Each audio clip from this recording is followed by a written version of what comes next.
Hello, hello, hello, everybody. You are listening to QD's Talk Time. And my name is LaQuisha Blair, but you can call me Q. All of my friends call me Q. I hope you are one of my friends. So let's go ahead and just jump right into things today. We are going to talk about menopause. Yes, that's right, menopause. Now, some of you may not know what menopause is. Some of you may have heard the phrase or the saying and thought, okay, I don't know what it is, or yeah, my mom talked about that, or my grandma talked about that, and she got hot flashes, and she talked about hot flashes a lot, which that's part of it.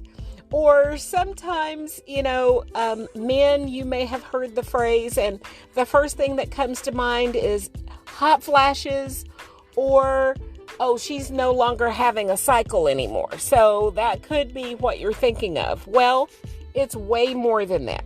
And we're going to just dive right into it today and talk about all the things that go along with menopause. So now let me shoot out my disclaimer here, okay? I am not a doctor. I am not a professional medical personality of any kind. This is just information that I have gathered from several different sites, several different informative sites. You can look this stuff up on places like WebMD. You can Google it, but I've just gathered the information and we're going to talk about it from my perspective, just my personal experience, but we're also going to educate you and let you know what we found on the internet, okay? So, here's the thing. I came about this and let me just advise you, every time I get on here, it's like quiet all day long. And then as soon as I get online, things start to happen around me, like trucks and horns and trains, and so it's never really quiet where I am. So if you hear background noise, just know I'm a live person, I'm a real person, and I deal with everyday things just like you guys. So we'll just get through it, okay? But anyway, getting back to menopause. So let me tell you, here's what happened to me. I started having some issues. And now most women that go through this period called menopause, it happens to them naturally. There are some women that are put into it by default. And what do I mean by that? Well, here's what happened to me. I suffered from really heavy menstrual cycles. So my monthly menstrual cycle was extremely heavy, and it lasted forever, it seemed. So what would happen is I would come on my menstrual cycle and I would stay on for 2-3 weeks at a time, straight. No breaks in between, a full 2 or 3 weeks straight. And I would go so heavy and I would pass huge blood clots. And it scared me to the point where I remember one incident in particular. I was at work. Talk about being embarrassed. I was at work and I was on, but I had just come on and I didn't think anything of it. But I wasn't feeling all that well, and I forced myself to be at work that day. I probably should have stayed home, but you know how we do. We want to go in, we want to, get our work done, and that was my deal at the time. I hardly missed work at all. Even if I was sick, I would try to go because I just felt like they couldn't do anything without me. We want to be wanted and needed and indispensable when it comes to our jobs. And that's how I felt. So I went to work that day, and I wore a dark skirt and some boots and a top. And I looked really cute, and, I wore a skirt because it was easier for me. If I had to go to the bathroom and change, I didn't want to have to deal with pants. Plus, I didn't want to have an accident where it came through my pants. When you wear pants, because you have to put them on one leg at a time, and they're really close to your crotch where you're going to have your pad. I couldn't even wear a tampon. When you're on your menstrual cycle, you can either wear a tampon or a pad. I couldn't wear a tampon. That just wasn't going to work. I had to wear a pad, and I had to wear something that was going to hold a lot of fluid. So I wore a dress that day. I get to work, everything's going natural, but then I have a cramp in my tummy, in my stomach, that just felt like, I don't even know how to describe it. It was the most horrendous cramp. And then all of a sudden I'm sitting there, and I don't know, ladies, you know that feeling that you get when you cough, and and you're on your monthly period, and all of a sudden you have this whoosh of flow. I don't want to get too graphic, but you have this whoosh of flow when you cough, okay? So I'm sitting there, and I had a cramp, but it wasn't, I didn't have to cough or anything. It was just a cramp, and it was in my pelvic. And then all of a sudden, there was this, I immediately had to stand up, and I was trying to get to the bathroom, but I didn't make it. And luckily, where I was sitting was in this private room, and there were women. There were, 4 women that were around me. And they looked at me, and they was like, "Oh my gosh, you're turning white. What's wrong?" I'd lost all the color in my skin. And if you see my picture on my podcast, I'm not white. So for me to have lost color, that meant something. So I stood up, and then all of a sudden I just had this flow of blood running down my legs, and it was just pooling onto the floor. And I don't know, it looked like something out of a horror movie, And so they rushed me out the door. I was like, I just need to get home. And, they were going to call the ambulance. And I'm like, no, I just need to get home, because I still felt I could function. So I get home, and I clean myself up, of course. And of course, I couldn't go back to work, for a few days, because it was just that heavy. And this was a natural flow for me. Okay. So, which was unnatural, it was a normal flow for me, because I had been going through this for quite a period of time. And when I say quite a period of time, I mean 3 or 4 years. It just, over a period of time, it got heavier and heavier and heavier until it got to this point. And then once it was over, once my cycle ended, which I would go, like I said, 3 weeks at a time, I would be off for maybe 4 or 5 days, sometimes a week, sometimes even 2 weeks, but then I'd come right back on again. And that's the part that wasn't normal. I started tracking it. I'd been tracking it for like, I don't know, probably about 9 months now. And in the 9 months time, I maybe was off a total of maybe 2.5 months,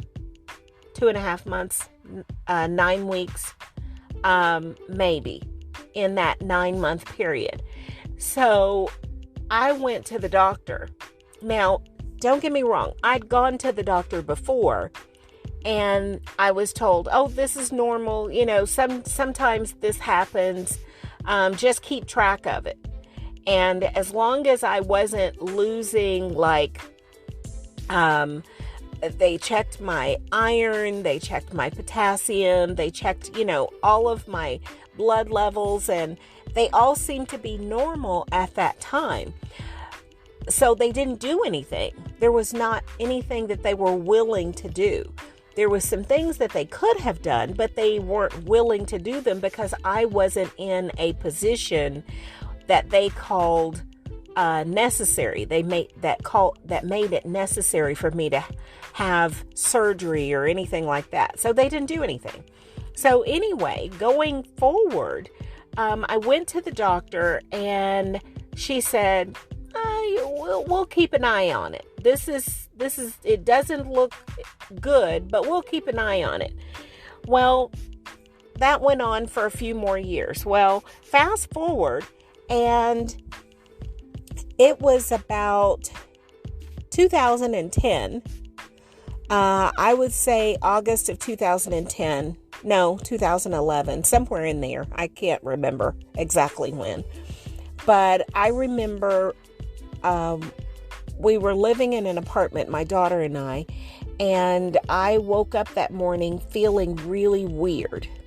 And this was like many years past the whole the whole incident that happened at work.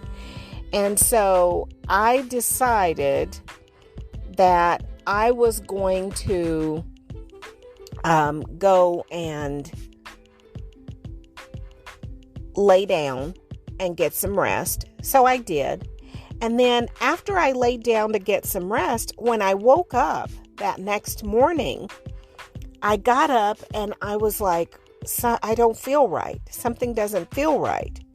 So when I woke up, I went to stand up and I fell. Now, I wasn't on my menstrual at all, but I fell. I passed out, and my daughter happened to be there, thank goodness, because when I passed out, she brought me to, and she's like, Mom, are you okay? Is everything right? Okay. And I'm like, no, something's not right. I don't feel right. And so we went to the emergency room. Well, when I got to the emergency room, they were like, we're going to run some tests on you and see what's going on.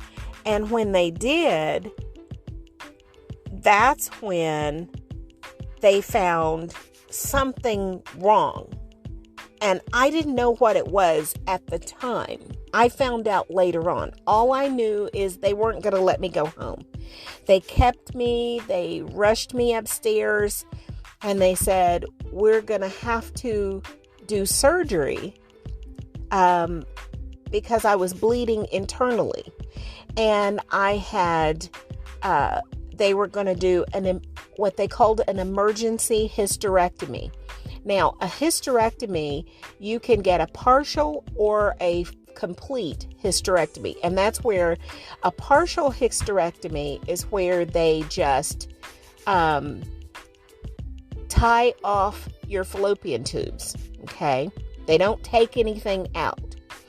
A complete hysterectomy is where they remove your ovaries and they take everything out. They take your ovaries and your fallopian tubes, so you don't have a cycle, but you can't have children anymore. Now, of course, all my children were grown, so it didn't matter to me. In fact, I was really happy to hear that. If that way I wouldn't have to worry about it anymore. So, but they took me into surgery. I did not know I was on death's door. I really was. It was to a point where they told my daughter to call in the family because I had lost 9 pints of blood.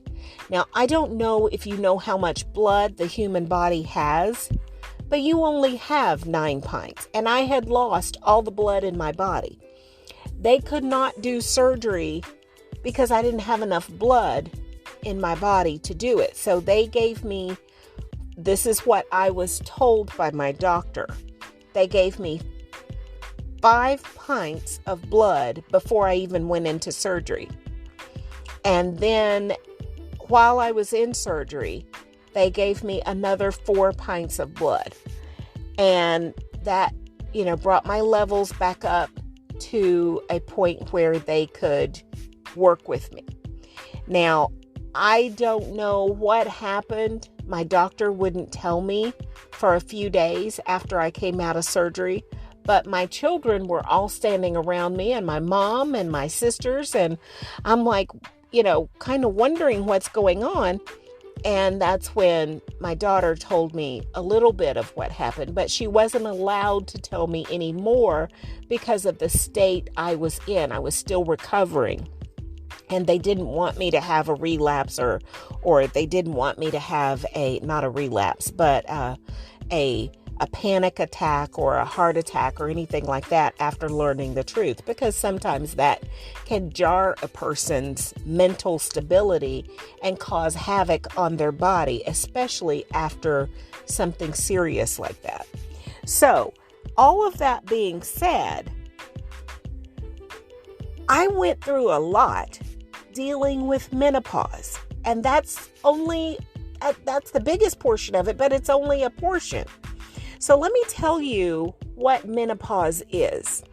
And ladies, if you're listening out there, some of you may have even gone through what I've gone through. I know a friend of mine, she had to have an emergency hysterectomy. And what happens when you have an emergency hysterectomy is it automatically throws your body into menopause. It doesn't matter how old you are. If you have to have that done, it throws your body into menopause.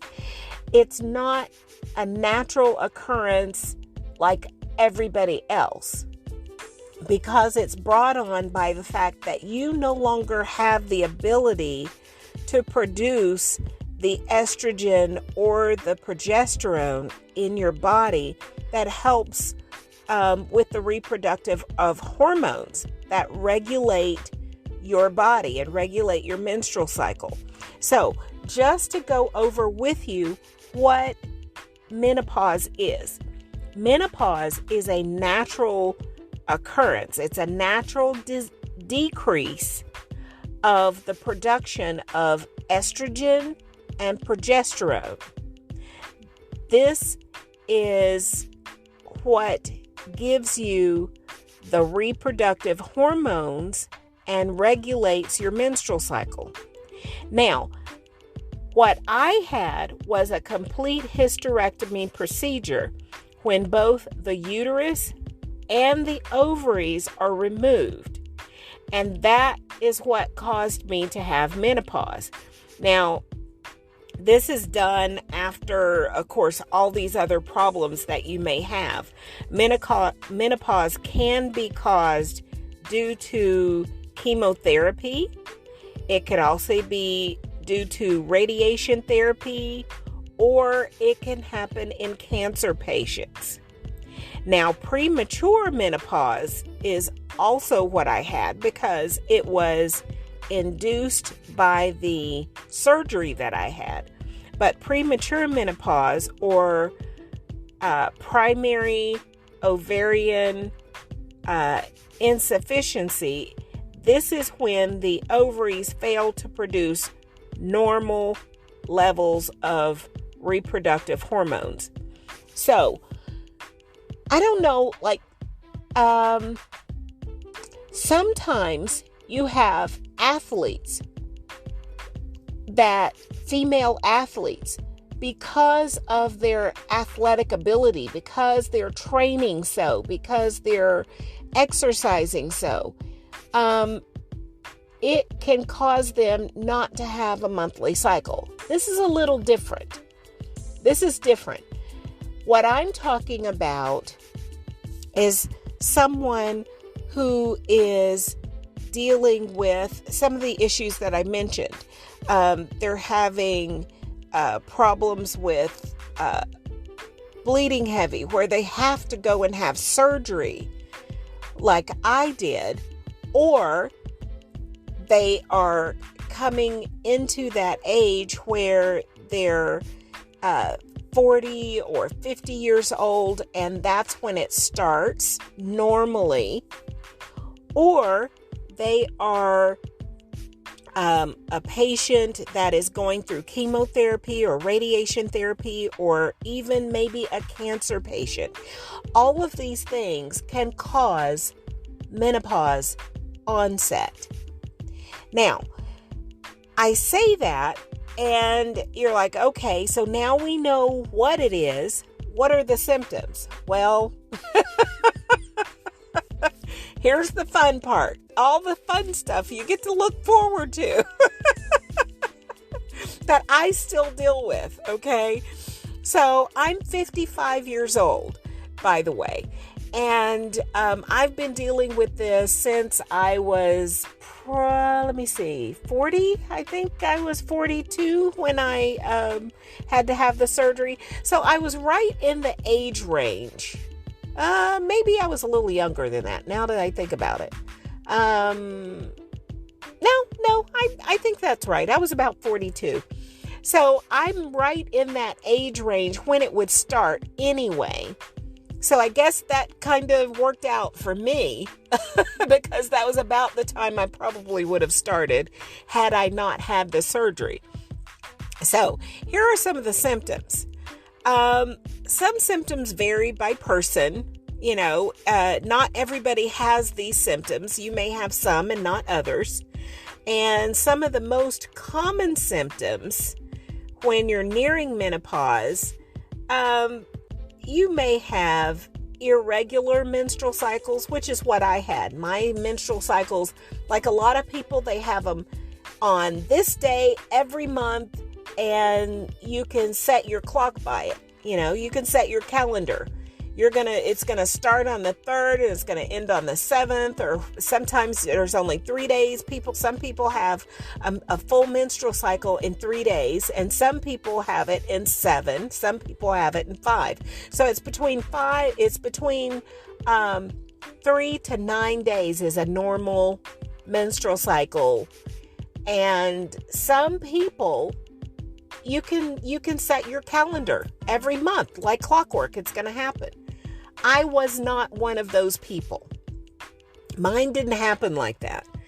So you may have heavy bleeding, might occur for a day or two. Well, mine occurred a lot more than just a day or two. Mine was weeks at a time. So some people, it's like really heavy here and there. In my case, I was heavy all the time. Excessive sweating, night sweats. I still have those. Going through menopause, remember in the beginning I was talking about your grandmother, your mom used to talk about how hot she would get. She would be super, super hot one minute and freezing cold the next. That's part of menopause. Those are some of the symptoms. I am, it's so funny. I lay in my bed at night and I am burning up one minute to the point where it feels like my skin is on fire if you were to touch me. And then the next few minutes, I'm freezing cold. Here's one that not everybody talks about. Vaginal dryness, itching, pain during sexual intercourse. Now, I have vaginal dryness. I don't have the pain. I don't have the itching. I don't have those issues. But some people do. That's part of it. Not that they have any kind of disease or anything like that. It's just they may be going through they may be going through menopause. If you see somebody I know I'm getting silly, but if you see somebody and they're kind of scratching all the time, that may not be a cooties. It may not be a disease. It may be that they're just in the throes of menopause and, have an itch. I don't know. I've not ever dealt with that part. Frequent urinations and frequent urinary tract infections. Now, I did find that at first I had to go to the bathroom a lot. I was like a pregnant person. When you see somebody pregnant and they have to go to the bathroom a lot because the baby is sitting on their bladder, the baby's resting on their bladder. Well, I had to go a lot. That's how I felt. Even though there was nothing in there. I didn't have a baby or anything. It was just part of the menopause. Now, I've not had a lot of urinary tract infections though. But that is also part of it. Mood swings. I'm a happy person, so I didn't have a whole lot of this. Now when I first started, I was a little down, just knowing the fact that I was never going to have children again. That made me a little down because I absolutely love children. I love my kids and my grandbabies and all of that. And I knew, of course, on the one hand, I was glad because I knew I wasn't going to have to worry about that anymore. That I wasn't going to have children anymore. But on the other hand, I missed it. I missed that feeling, kind of like women who after they give birth and, you get used to having your hand on your tummy like that. You know how you used to hold your hand across your tummy and it was like a resting point? Well, you get that again when you go through menopause. You have this slight depression, and it's not to that extreme, but it's a matter of not being able to reproduce. God blessed us to be able to reproduce. Unlike men, they carry the seed, but we carry the baby. And so you miss that. But that was the only part of the mood swing that I had. Now, some people go into a deep depression. Some people go into they don't want to do anything. It's like all of a sudden they're old and they don't want to go anywhere. They don't want to do anything. I didn't have that issue. I'm just a happy person, period. Fatigue. I did have some tiredness, and I still do every once in a while. That's a hormonal issue. That's a lack of hormones. Weight gain. Yes. Uneven weight distribution. Yes. I have gone through that. I'm still dealing with that. But I'm learning how to adjust my diet, how to adjust my exercise so that I can maintain and not gain. And that's the key. When you're going through, you may have some of these issues. And you just have to figure out, and maybe you need to talk to your doctor about this, some things that will help you and some things that won't. Now, let me tell you, there are some natural hormones and there are some unnatural hormones, some synthetic hormones that your doctor may be able to prescribe. I am one of those people that could not take anything. I tried the pills that they gave me, the doctors gave me, that only worked, at first they gave me like 1 milliliter and or 1 milligram, 1 milligram of this one type of medicine, and it worked a little bit, and then it stopped working. So they gave me 2 milligrams, and it worked a little bit, and it stopped working. They gave me 3, and it same thing. And so they took me off of that, and they said, well, this isn't going to work for you. So we're going to give you some cream. You just put the cream on your wrist and, once a day. And, that should last you for 24 hours. And the next day you just put some more on. You do that every day. Well, that didn't work for me either. Then they said, well, we have a shot that will last for 30 days. You take this shot and you won't have any of the hot flashes and all the other stuff that goes along with it. And I took the shot and it sent me to the hospital. It caused my blood pressure to go through the roof. It almost gave me a stroke. And I was at work when it happened. They called the ambulance. They rushed me to the hospital and they said, what happened? What did you take? And I was like, my doctor gave me a shot this morning. They called my doctor to find out what kind of shot it was. And, my doctor talked to him and told him. And then they were like, they flushed my system with all kinds of fluids, gave me some saline to help flush me out. And I just cannot take those synthetic hormones. I've tried things like black cohosh, which is supposed to be a natural, hormone to replace what you've lost in your body, the progesterone and the estrogen. I've done the iCool that you get over the counter, all the stuff over the counter. I've tried it. I can't take it. Finally, I just decided I'm just going to have to deal with it. Sweet potatoes is a good source of estrogen, and I like sweet potatoes, so I tried eating those. Let me tell you, you get tired of eating sweet potatoes. I boiled them, I baked them, I cut them up and fried them, I ate them raw. It just didn't work for me.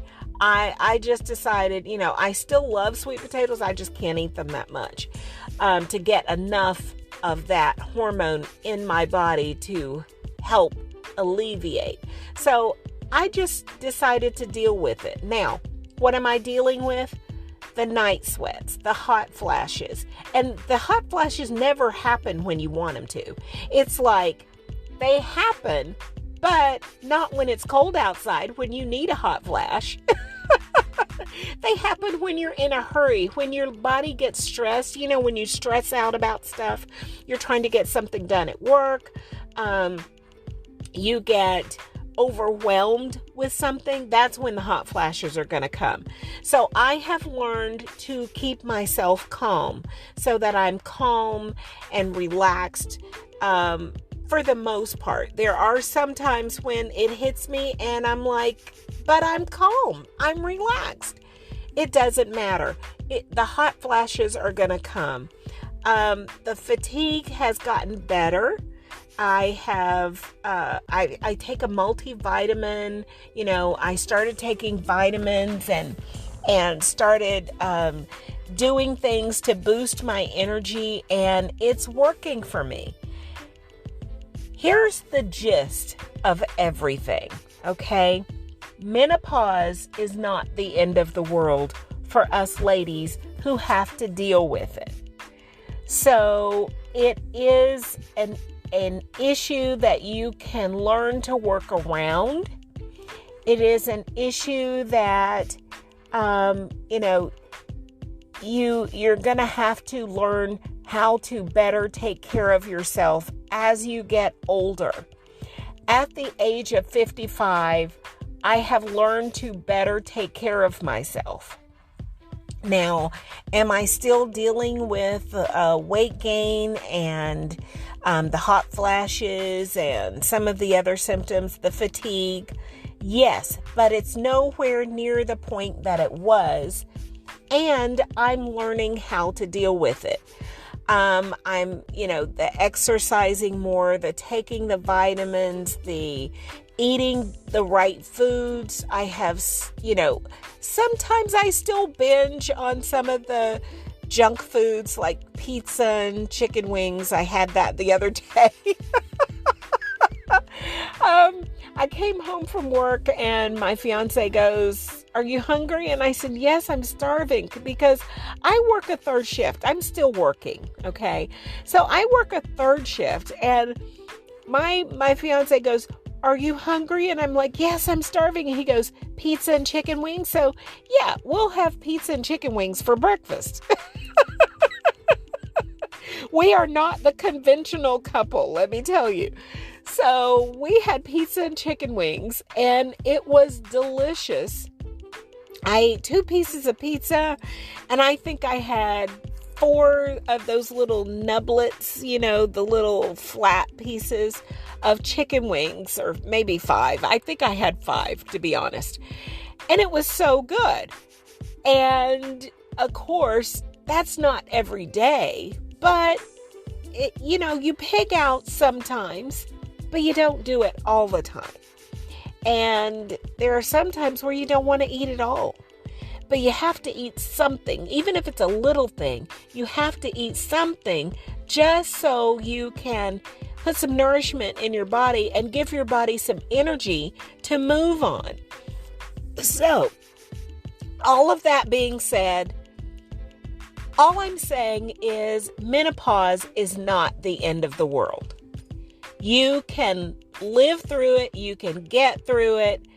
I don't know how long it lasts. Everybody is different. I've been in the throes of it since I was 42. I'm 55 now, so you do the math. It's 13 years already. Sometimes I feel like I'm starting to come out of it, but who knows?